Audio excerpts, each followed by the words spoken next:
RetroTread installation in a construction stairway. Step 1. Remove old floor covering from existing stair treads and risers. Step 2. Remove all staples, tack strip, debris, or other means of securing floor covering from treads and risers. Step 3. Trim existing treads flush with the riser line. Let's start by measuring and marking. First, measure your tread overhang under the tread on both sides. Don't forget to transfer your measurement to the top of the tread. Use a straight edge to mark the line for trimming.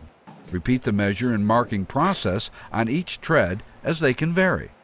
Okay, now we're ready to trim the tread. First, use a skill saw to cut the nosing off, being careful not to cut the skirt board on either side. Next, use a sawzall or handsaw to complete the cut to the skirt board. Then, use a hammer and chisel to knock the nosing off. Now you're ready to clean up the cut to ensure no part of the tread protrudes beyond the riser line. Step 4. Verify your existing treads and existing risers are fastened securely to the framing.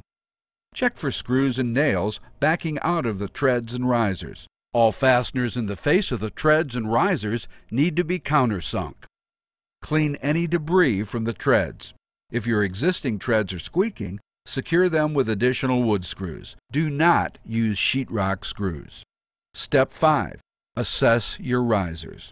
If you're using existing risers, refinish if needed and proceed to Step 8 for the installation of RetroTreads. If you're using new risers, you're ready for Step 6, installing new risers. In this video, we are using 1/4-inch pre-finished plywood. Step 6. Measure, mark, and trim new risers to the correct size. This step can be made easier with the use of a pre-made stair fitting template or by using cardboard to make a template.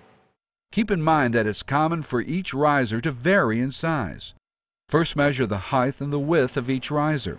The height of your new riser should be the same as your existing riser. Next, trim your risers. As you trim, remember to number each riser with the corresponding number in the staircase. It also helps to reference the corresponding side. After all risers are trimmed, it's a good idea to dry fit your parts. This allows you to make adjustments as needed without tearing apart your work. Step 7. Install new risers.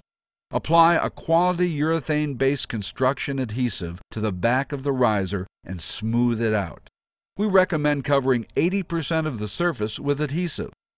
Line the new riser up with the top of the tread and secure with 2 or 3 finish nails at both the top and bottom. Repeat until all risers are in place. Step 8. Measure, mark, and trim RetroTreads to the correct size. As you see, we finished our RetroTreads before we began. First, we'll focus on the width.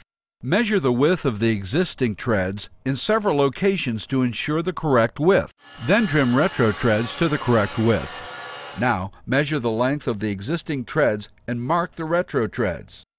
It's common for each tread to vary in size and may not be a true 90-degree angle. For measuring, we recommend the use of a pre-made stair-fitting template, or cardboard can also work. The use of a simple angle finder can also be beneficial. Next, cut RetroTreads to length. Remember, it's helpful to number the back of the RetroTread with its location in the staircase. It's always a good idea to dry fit your parts at this point. This allows you to make adjustments as needed without tearing apart your work. Step 9. Install RetroTreads.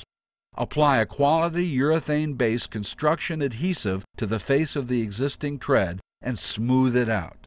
We recommend covering 80% of the surface with adhesive. Never use water-based adhesive. Press down firmly and secure with a few finish nails. Repeat until all RetroTreads are installed. Congratulations! You've completed the installation. Enjoy your beautiful new hardwood staircase.